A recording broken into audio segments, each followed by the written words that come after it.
Selamat datang di Wong Rapa 96. Like, share, subscribe. Allah Subhanahu wa Ta'ala akan mendatangkan angin sejuk yang menyebabkan setiap orang beriman menemui ajalnya saat tersentuh angin tersebut. Sebab Allah Subhanahu wa Ta'ala tidak akan mengizinkan kiamat terjadi ketika masih ada kaum beriman di muka bumi, walau hanya satu orang. Inilah yang disampaikan Nabi Sallallahu Alaihi Wasallam dalam sabdanya. Sesungguhnya Allah Subhanahu wa Ta'ala akan mengutus suatu angin yang lebih lembut dari sutra dari arah Yaman. Maka tidak seorang pun karena angin tersebut yang akan disisakan dari orang-orang yang masih ada iman, walau seberat biji zarah, kecuali akan dicabut ruhnya. Hadis riwayat Muslim. Setelah Allah Subhanahu wa Ta'ala mencabut nyawa semua orang beriman, termasuk orang yang di dalam hatinya terdapat sedikit keimanan, Allah Subhanahu wa Ta'ala mendatangkan kiamat sebagai balasan atas kekufuran dan kemusyrikan yang dilakukan manusia yang masih hidup di muka bumi. Rasulullah Sallallahu Alaihi Wasallam bersabda, kemudian Allah melepaskan angin dingin yang berhembus dari Syam, maka tidak seorang pun dari manusia yang beriman kecuali dicabut nyawanya. Sehingga yang tersisa hanya manusia jahat yang tidak memiliki keimanan. Mereka tidak mengetahui mana yang baik dan mana yang buruk, hingga syaitan muncul dan berkata, mengapa kalian tidak memenuhi seruanku saja? Mereka menjawab, apa yang kalian perintahkan pada kami? Syaitan memerintahkan kepada mereka untuk menyembah berhala, maka mereka pun mengikuti saran tersebut. Sedangkan mereka berada dalam kehidupan yang serba berkecukupan, kemudian ditiuplah sangkakala hari kiamat pun datang. Hadis riwayat Muslim.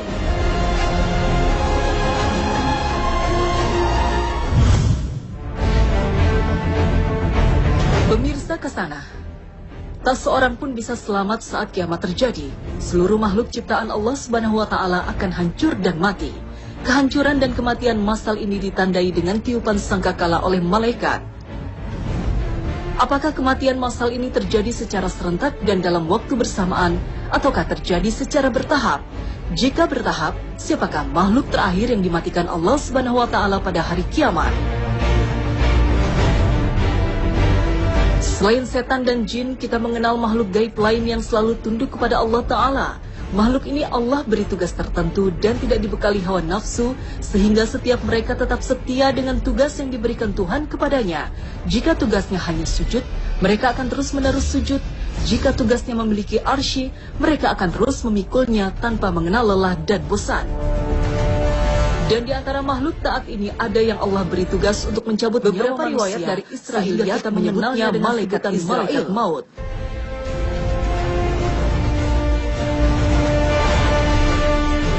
Allah memberikan kemampuan yang amat luar biasa kepada malaikat maut, sehingga barat dan timur dapat dijangkau olehnya dengan sangat mudah, bagaikan seseorang yang sedang duduk di meja makan dengan berbagai macam makanan yang siap untuk disantap.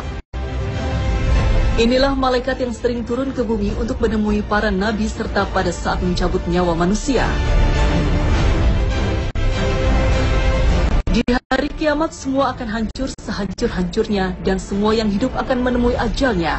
Maka jika hari itu tiba, tentu malaikat maut langsung mencabut ruh seluruh manusia terakhir di muka bumi tanpa tersisa.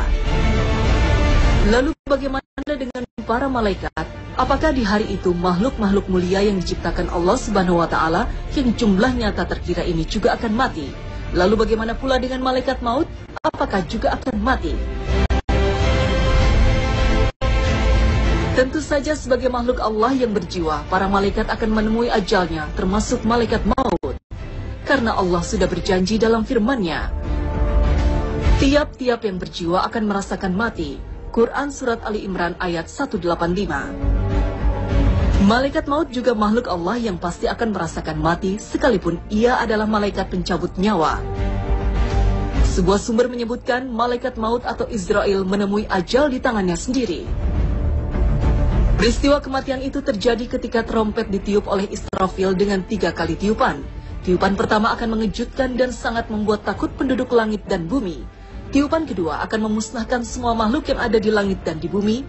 Tiupan ketiga adalah tiupan membangkitkan semua yang telah mati dari zaman Nabi Adam hingga manusia terakhir. Perhatikanlah tiupan kedua yang dilakukan malaikat peniup sangkakala. Pada tiupan kedua ini, Al-Quran menginformasikan akan matilah seluruh makhluk yang ada di langit maupun di bumi, kecuali makhluk-makhluk yang dikehendakinya. Artinya, masih ada makhluk yang tetap hidup pada tiupan kedua yang membinasakan seluruh makhluk itu. Makhluk-makhluk yang dikehendaki Allah belum mati itu adalah malaikat Jibril, malaikat Israel, malaikat Israfil, dan malaikat Arsy. Kemudian Allah memerintahkan Israel untuk mencabut ruh dari semua malaikat-malaikat itu, dan malaikat Israel melaksanakan perintah Allah Subhanahu wa Ta'ala itu. Setelah malaikat Israel melakukan tugasnya, maka hanya tinggal malaikat Israel dan Allah saja pada saat itu. Kemudian Allah berfirman, "Hai malaikat maut, tidakkah kamu mendengar firmanku? Kullu nafsin za'iqatul maut. Tidakkah engkau tahu setiap yang bernyawa itu akan merasakan mati?" Lalu Allah kembali berfirman, "Aku jadikan engkau untuk tugas itu dan engkau juga harus mati."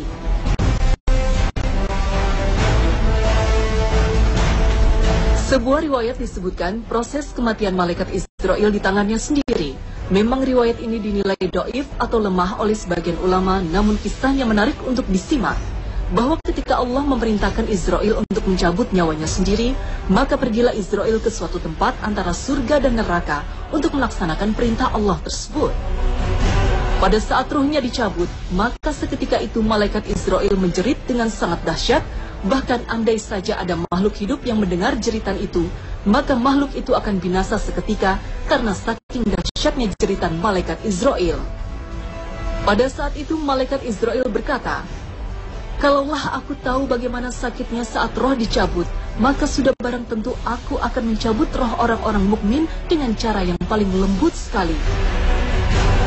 Setelah itu matilah malaikat pencabut nyawa dan hanya tinggal Allah saja yang maha kekal dan maha berkuasa atas segala sesuatu.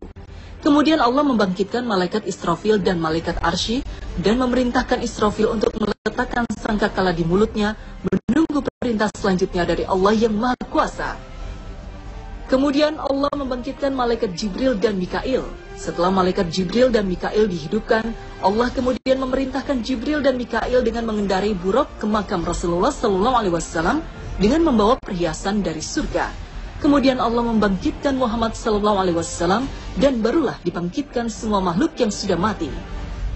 Saat manusia dibangkitkan, maka mereka dalam keadaan telanjang bulat menuju kepada Tuhan mereka dan dikumpulkan di padang mahsyar untuk menunggu hisab amal perbuatan mereka selama hidup di dunia.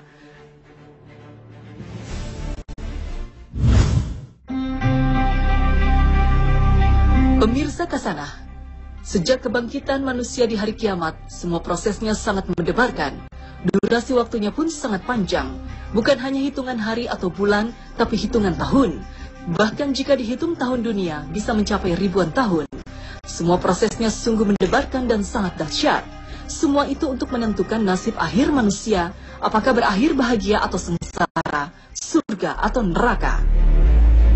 Bagi orang-orang kafir, keputusan masuk neraka itu lebih cepat. Sementara ketentuan memasuki surga, sekalipun Allah Subhanahu wa Ta'ala telah menjamin seluruh orang mukmin akan memasukinya, namun hal itu tidak terjadi secara bersama-sama, tapi bertahap, ada yang lebih dahulu, ada yang belakangan.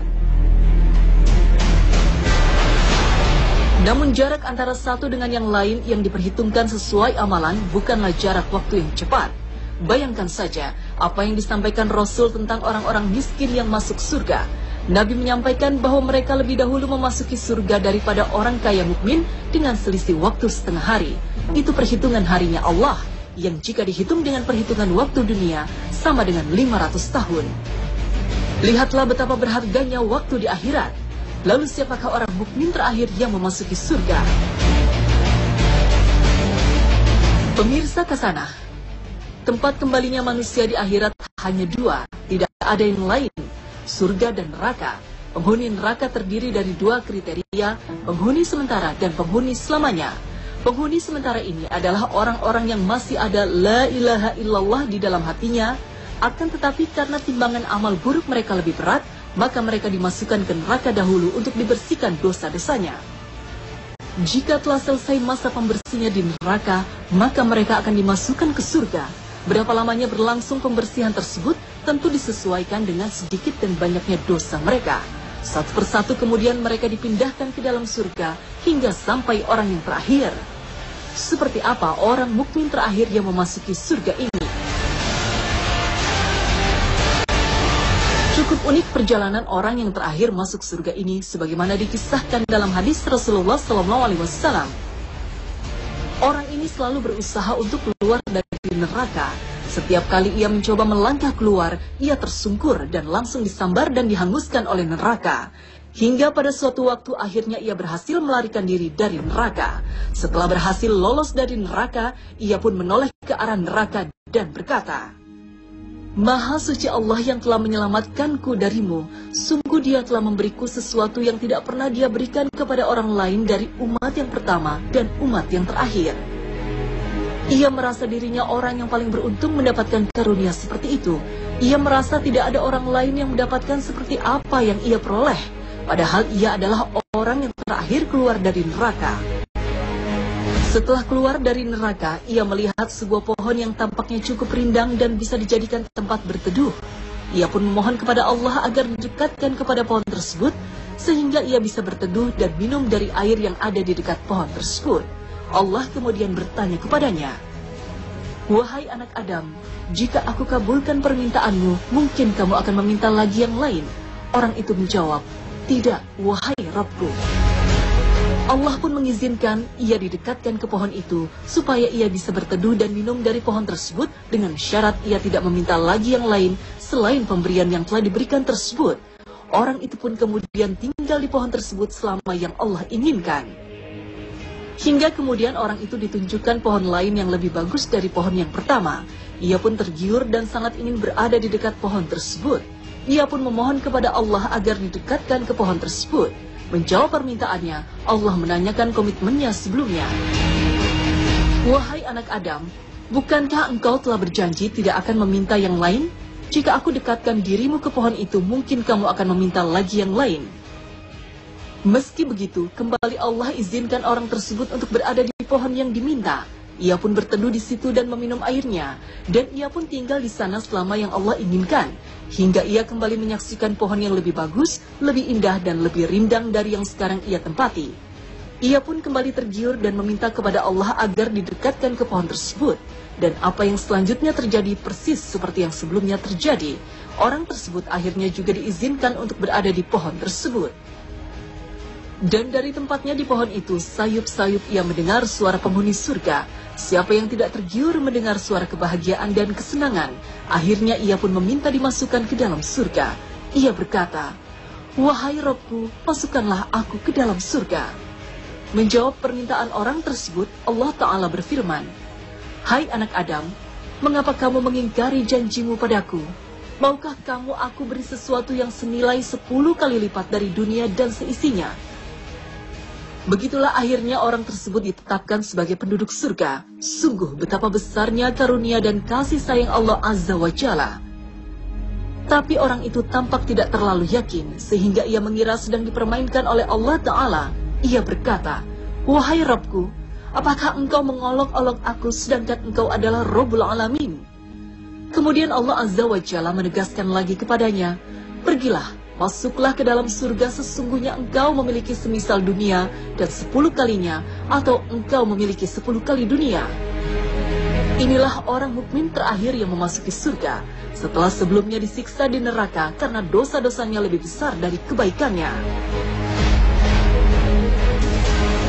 Pemirsa Kasanah, jangan kemana-mana, Kasanah akan segera kembali sesaat lagi. Mama sama Papa. Pemirsa Kasanah, sungguh besar karunia dan rahmat Allah Subhanahu wa Ta'ala terhadap hambanya, sehingga manusia yang secara pandangan manusia tak pantas menghuni surga, namun Allah tetap memberikan tempatnya di surga, sekalipun di tempat paling rendah. Ibnu Mas'ud, sahabat yang meriwayatkan kisah ini pun tertawa saat mengisahkan pada orang-orang yang sedang mendengarkannya. Ibnu Mas'ud pun bertanya pada mereka, Tidakkah kalian bertanya tentang apa yang membuatku tertawa? Mereka menjawab, Mengapa kamu tertawa? Ibnu Mas'ud menjawab, Demikianlah Rasulullah SAW tertawa. Para sahabat bertanya, Apa yang membuat engkau tertawa, wahai Rasulullah? Beliau menjawab, Karena tertawanya penguasa alam semesta ketika orang tersebut mengatakan kepada Allah, "Apakah engkau menertawakan saya sedangkan engkau adalah penguasa alam semesta?" Allah berfirman, "Sesungguhnya aku tidak menertawakanmu, tetapi aku maha kuasa atas apa yang aku kehendaki." Hadis riwayat Muslim. Subhanallah, inilah orang mukmin terakhir yang memasuki surga. Allah berikan kenikmatan kepadanya semisal dunia dan 10 kali lipatnya. Allah berikan kekuasaan dan kerajaan kepada Nabi Sulaiman alaihissalam yang tidak mungkin ditandingi oleh siapapun sebelum dan setelah era beliau. Tapi hal itu ternyata masih jauh lebih kecil dibanding kenikmatan yang Allah berikan kepada orang mukmin terakhir yang memasuki surga. Jika kenikmatan surga bagi orang terakhir yang memasukinya saja sudah sebesar itu, bagaimana pula dengan orang mukmin yang taat dan langsung memasuki surga Allah Subhanahu wa taala? Tentu kenikmatan berlipat-lipat diraihnya. Pemirsa Kesana, sampai di sini perjumpaan kita. Semoga bermanfaat dan menginspirasi Anda. Terima kasih atas perhatian Anda. Wassalamualaikum warahmatullahi wabarakatuh.